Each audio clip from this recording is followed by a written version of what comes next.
अल्हम्दुलिल्लाह नहमदुहु व नस्तईनुहु व नस्तगफिरुहु व नुमिनु बिही व नतवक्कलु अलैहि व नऊज़ु बिल्लाहि मिन शुरूरि अनफुसिना व मिन सय्यिआति अमालिना मन यहदिहिल्लाहु फला मुज़िल्ल लहु व मन युज़लिलहु फला हादिय लहु व अशहदु अल्ला इलाहा इल्लल्लाह व अशहदु अन्ना मुहम्मदन अब्दुहु व रसूलुहु। अम्मा बाद,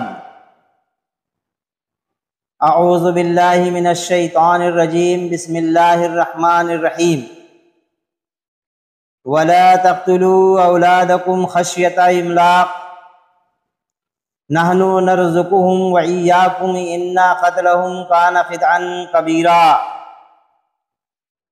वला तक़रबुज़ ज़िना इन्नहु कान फ़ाहिशतन व साअ सबीला।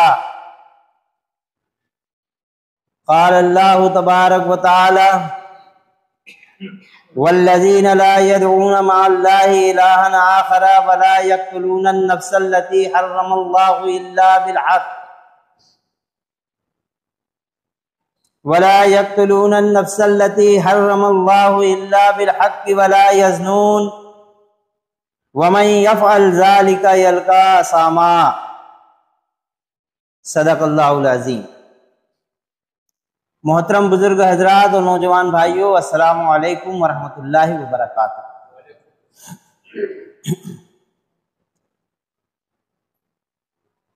आज भी आपके सामने जो गुफ्तगू हम पेश करने वाले हैं वो उसी टॉपिक पर है, वही मौजू है। मोमिनीन की वो सिफतें जो उसे जन्नत का वारिस बना दें। उनमें कई सिफतें बयान हो गई। मुसलसल 4 हफ्तों से जो सिफत आपके सामने बयान हो रही है वो ये कि जिना के करीब मत जाओ, वला तक़रबुज़ जिना, जिना के करीब मत जाओ। पिछले हफ्ते आपके सामने मुख्तसरन रूम, यूनान और हुजूर पाक सल्लल्लाहु अलैहि वसल्लम के ज़माने की चंद झलकियां आपके सामने हमने रखी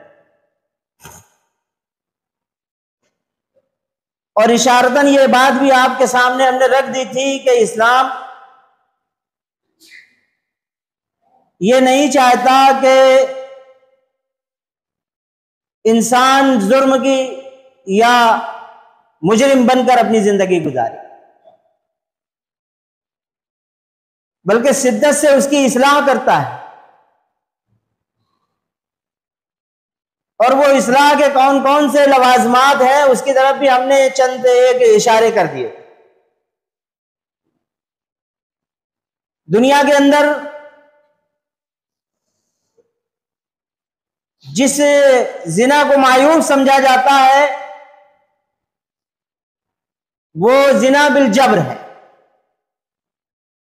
वो जिना जो बरज़ा व रग़बत दुनिया के अंदर राइज हो,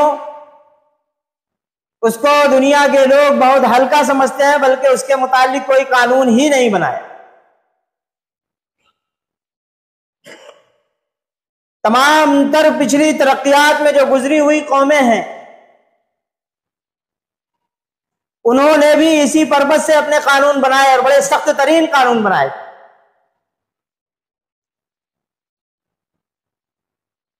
शादीशुदा शख्स से अगर जानी पकड़ा जाता था तो उसे एक लोहे के पलंग पर बांध दिया जाता था और आग में डाल दिया। ये सजाएं थी। लेकिन दूसरी तरफ वो जिना जो बरज़ा व रग़बत होता था उसकी तरफ कोई तवज्जो ही नहीं। इसकी तरफ तो इस्लाम ने इशारा किया। इस्लाम से पहले जब यहूदियत के अंदर बेइंतहा बिगाड़ आ गया और उन्होंने तौरात के मुतालिक जितने भी इस तरह के कवानीन थे उन पर पर्दादारी कर दी। और धीरे धीरे करके उनके उलमा और मसाइख इन चीजों को फरामोश करते चले गए, यहां तक कि ईसा अलैहिस्सलाम का जमाना आते आते तक उनके यहां से यह एहसास भी खत्म हो गया कि जिना और जिना बिल जब्र भी कोई गुनाह है। इसके इस्लाह के लिए हजरत ईसा अलैहिस्सलाम ने अपनी दावत का आगाज किया, और जब यहूदियों ने देखा कि यह दावत जो बड़ी शिद्दत के साथ मैदान में आ रही है और लोग बढ़ चढ़ करके इसका इस्तकबाल कर रहे हैं, इस दावत को कबूल कर रहे हैं और इसका मुकाबला आगे चलकर आसान ना होगा, तो उन्होंने एक तरकीब निकाली और हजरत ईसा अलैहिस्सलाम के सामने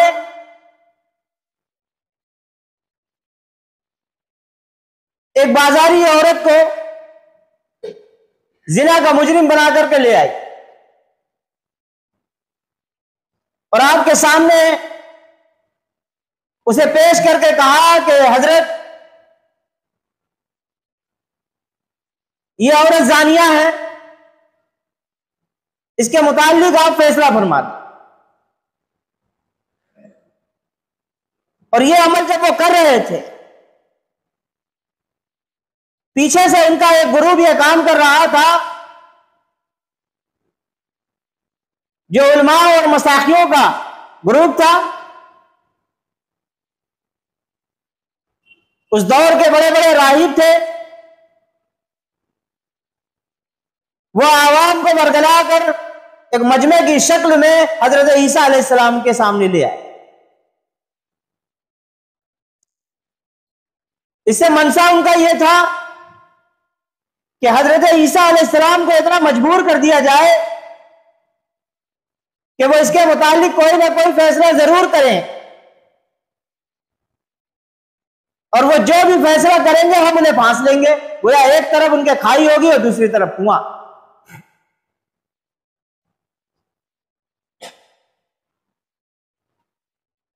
और ये चाल, ये साजिश उन्होंने बाकायदा बैठकर अपनी खानकाहों में की थी कि इस तरह हजरत ईसा अलैहिस्सलाम को फांस लेना है। एक जानिया को उनके सामने पेश करो और कहो कि इसका फैसला फरमा दो।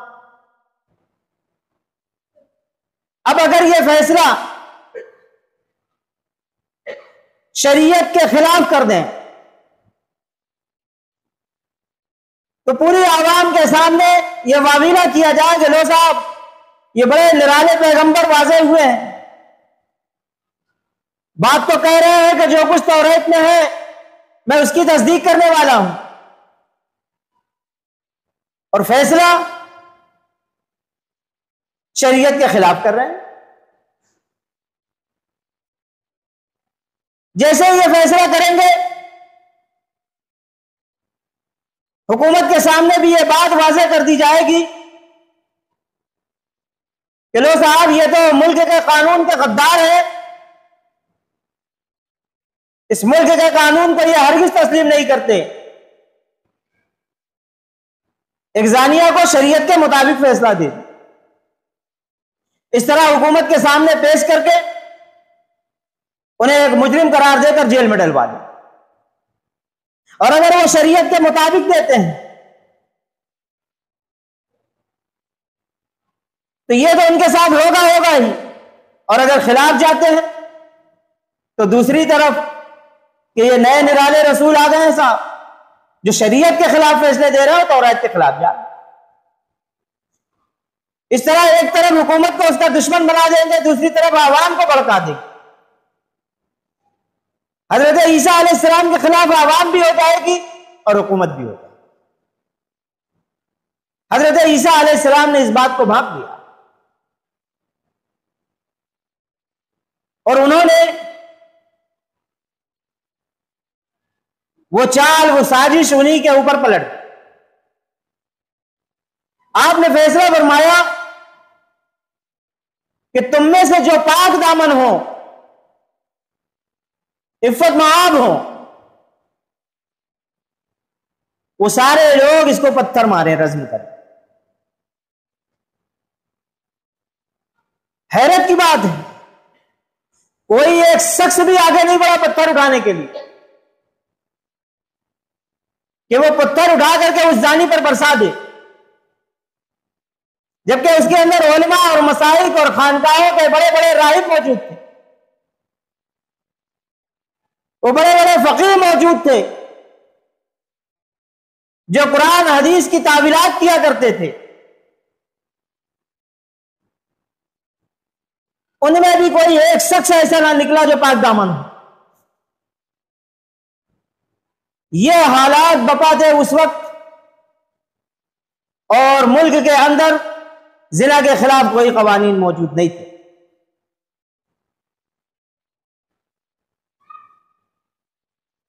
ये बात हमने आपके सामने इसलिए रख दी कि आज दुनिया के अंदर फिर से वही हालात हैं, फिर जिना आम है, और फिर उस जिना के जरिए से कत्ल औलाद का सिलसिला दराज है। जिना करने वाला शख्स वो अपना कातिल, अपने नफ्स का कातिल तो है ही, वो इंसानियत का कातिल है, अपने मुआशरे का कातिल है। जब जिना के लवाजमात बहुत बढ़ जाते हैं और उसको कंट्रोल करने के लिए कोई कुव्वत मौजूद नहीं होती, तो ये चीजें हद पार कर जाती हैं। फिर वो जिस जराए से भी जिना को लोग अंजाम देते हैं, उसमें क्या कुछ होता है सिवाय इंसानियत के कत्ल। वो जौहर जिससे इंसान वजूद में आते हैं, अगर वो निकाह के जरिए वो जौहर खारिज हो तो नस्ल इंसानी का वो जरिया होती है। लेकिन अगर वो वक्त से पहले और यहां वहां जाया हो जाए, वो जहां जहां भी वो जौहर जाया हो रहा है, वो सारे जगहों पर जिंदगियां कत्ल हो रही, जराए कोई सी भी और कैसे भी। इसीलिए हमने इशारा किया था कि इस्लाम ने उन जराए के ऊपर जो जिना के करीब तरीन रिश्तेदार हैं, उन चोर दरवाजों को सबसे पहले बंद करता है। खुदा का खौफ दिल में बिठाता है, आखिरत का खौफ दिल के अंदर लाता है, और यह समझाता है कि तुम्हारी बाज पुरसी इस मुताल्लिक से होना है, मरकर भी जिससे तुम्हारा कोई पीछा छूटने वाला नहीं है।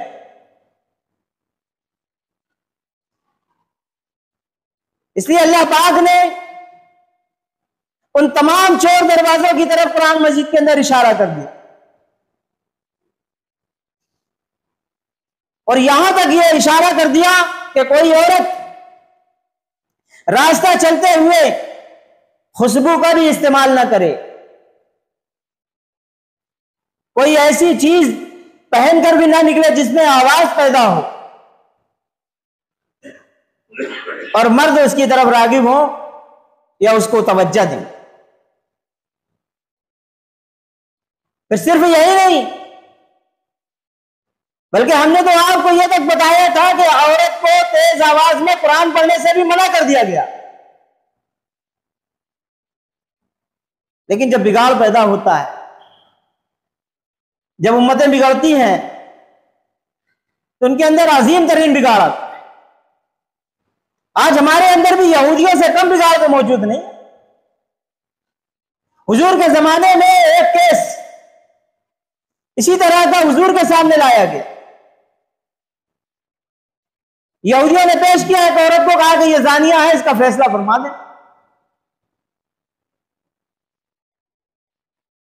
हुजूर ने कहा कि इसका फैसला तौरात के मुताबिक कर लो। तुम्हारी तौरात में क्या लिखा हुआ है?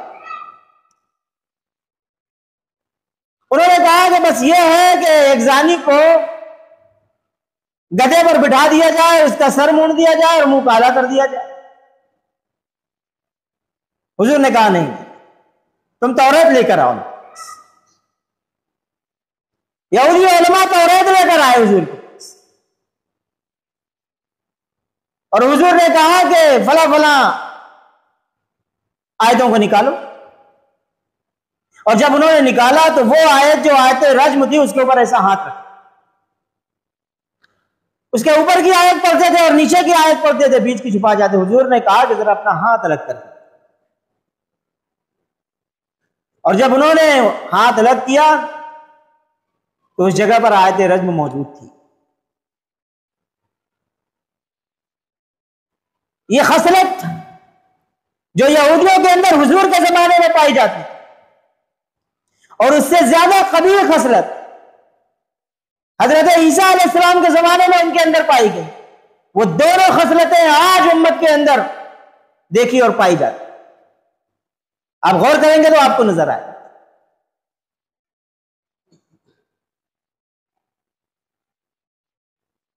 औरतों के मुताल्लिक मखलूक तालीम को भी बर्दाश्त नहीं किया अल्लाह तबारक व तआला। एक जगह जमा होने से कहा कि परहेज करो।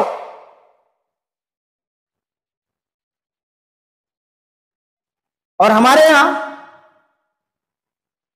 क्या कुछ मामलात हो रहे हैं, आप अंदाजा लगाएं कि जब ख्वाहिशे नफ्स के मौके फराहम रहेंगे और आराम से रहेंगे तो फिर अज़वाजी जिम्मेदारियों का बोझ कौन उठाने के लिए तैयार होगा? जब वो आसानी से अपनी ख्वाहिश को पूरा कर सकते हैं तो उन भारी जिम्मेदारियों का बोझ क्यों कर उठाएं? यही तो हुआ पूरी दुनिया के अंदर, खासतौर से यूरोप के अंदर, कि वहां पर आप देख लें औलाद के परवरिश की मुशक्कत उठाने के लिए कोई तैयार नहीं, लेकिन वो जिगर, वो दिल कहां ले जाएंगे जिसमें ममता बसती है, जिसमें शफकत बसती है, वो दिल कहां ले जाएंगे? जब उन्होंने औलादों को पैदा करना, उनका कत्ल करना शुरू किया और पैदा करना बंद कर दिया तो शफकत की बदौलत वहां कुत्ते पाले जाते। वो मॉडर्न मैन कुत्ते पालती है, अपनी गोद में उठाती है, उसका बोसा लेती है, कार पर घुमाती है, उसको नहलाती है, दुलाती है, उसके लिए नौकर और चाकर लगे हुए, लेकिन औलाद को पैदा नहीं करती, वो बच्चे पैदा नहीं। यह है वो जिना की फसल। जिना यहां तक ले जाता है माशरे। अल्लाह पाक ने इसीलिए मुसलमानों को यह हुक्म दिया कि तुम इन बारीक से बारीक तरीन चीजों का भी ख्याल रखो। माशरे के ऊपर यह फर्ज करा दिया कि फवाहिश के तमाम दरवाजे बंद करो। उम्मत मुस्लिमा के एक एक फर्द के ऊपर यह वाजिब है कि वो इसके लिए कोशिश करे, इसके खात्मे की कोशिश करे। जितने भी रगबत दिलाने वाली चीजें हैं मुआशरे के अंदर से उनका खात्मा करे, उनको मिटाए। खा वो फिल्में हों, सीरियल हों, रक्स हो, नगमे हो, शेर व शायरी हो, ये सब चोर दरवाजे हैं जो जिना के करीब ले जाते हैं। यहीं से तो आदमी के अंदर हिजाब पैदा होता है। यही तो वो चीजें हैं जो वक्त से पहले हमारे नौजवानों को जवान कर दे रही। यही तो वो चीजें हैं जो वक्त से पहले नादान बच्चियां बच्चे पैदा कर रही। यही वजह से अल्लाह रब्बुल आलमीन ने इस पर पाबंदी लगाई। लेकिन हमारे यहां पर भी वही चीजें होती जा रही। आप उर्सों में देख लें, जलसों में देख लें, आपको मखलूक मिलेंगे बिल्कुल उसी तरह जिस तरह से गैरों के यहां पर मामला आता है, वैसे हमारे यहां मेले ठेले में जो बातिलों के यहां होता है, जो मुशरिकों के यहां होता है, वही मुसलमानों में होता है।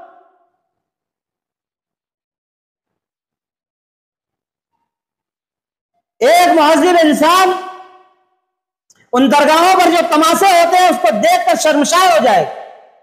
जाओ कभी बड़े वर्षों में, जिहालत के जमाने में हम भी गए हुए हैं, हमने देखा जब वहां 6 और 8 और 9 के कुल होते हैं तो नौजवान औरतों के सीने से खेलता रहता है और औरतें जो है वो कुल का पानी लेने के लिए दौड़ती रहती। ये मामला तो हमारे यहां पर है। इसी तरह मुहर्रम में है, और अभी हमारे सामने ईद मिलादुन नबी गया, इसके अंदर देखने में आया क्या चीजें थी वो और कहां से आई। क्या आगे चलकर ये ईद मिलादुन नबी क्रिसमस डे नहीं बन जाएगा कि जो कुछ वहां होता है वही यहां पर हो। क्रिसमस डे के नाम पर हजरत ईसा अलैहिस्सलाम की पैदाइश के नाम पर वहां क्या कुछ होता है, शैतान उन्हें क्या कुछ करवाता है। वो ईसा अलैहिस्सलाम की पैदाइश के नाम पर सजाते हैं, पूरा शहर को दुल्हन बना देते हैं, पूरे पूरे मुल्क को सजा डालते हैं, शराबें पी जाती हैं, जिना आम होता है, रंग रलियों का माहौल होता है, रासलीला का माहौल चलता है, जो मिलट होले में होता है वही सब कुछ वहां। और ये मामला नजर से शुरू होता है। पिछले हफ्ते में भी हमने कहा कि ये मामला आंख से शुरू होता है। आंख ही वो चीज है जिसको अल्लाह के रसूल सल्लल्लाहु अलैहि वसल्लम ने सबसे पहले पाबंद किया कि अपनी निगाहों को नीची रखो। अल्लाह पाक ने हुक्म दिया कुरान अज़ीम में। और इफ़्फ़त महाब औरतों ने जब देखा कि वो घर जो इस दुनिया के अंदर सबसे मुकद्दस घर है उसको नमूने के तौर पर पेश किया गया है, उम्मत की माओं को पेश किया गया, हुजूर के घर को पेश किया गया, तो जो कुछ लोगों ने वहां देखा धीरे धीरे धीरे धीरे करके वो पूरी उम्मत के ऊपर छा गया। हमारे लिए भी आज वही घर नमूना है, लेकिन हमने मिटा दिया। आज तो हमारी बच्चियां मिलाद के नाम पर निकल आई हैं। जिस शरीयत ने उन्हें कुरान पढ़ने से मना किया कि तेज आवाज में कुरान नहीं पढ़ सकते, वो नात के नाम पर शैतान ने उन्हें पढ़ाने के लिए रोडों पर ले आया। ईद मिलादुन नबी में औरतों ने नाचा, ढोल और बांगड़े की थिरक पर नाचा। कहां जा रहे हैं हम, क्या सोच है हमारी। और यहूदों के उलमाओं की तरह, ईसाइयों के उलमाओं की तरह हमारे उलमा भी खामोश हैं, बल्कि ऐसे खबीस भी मौजूद हैं जो ऐसे जलसों और जुलूसों की क़यादत कर रहे हैं। अब अंदाजा लगा, आगे जाकर ये वही चीज सामने आने वाली है जिसकी तरफ हमने इशारा किया। अब पूरी उम्मत के अंदर ऐसे लोगों की जरूरत है कि वो एक तहरीक लेकर उठें और उन तमाम जराए का खात्मा करने के लिए तैयार हों जो जिना की तरफ राग़िब करें।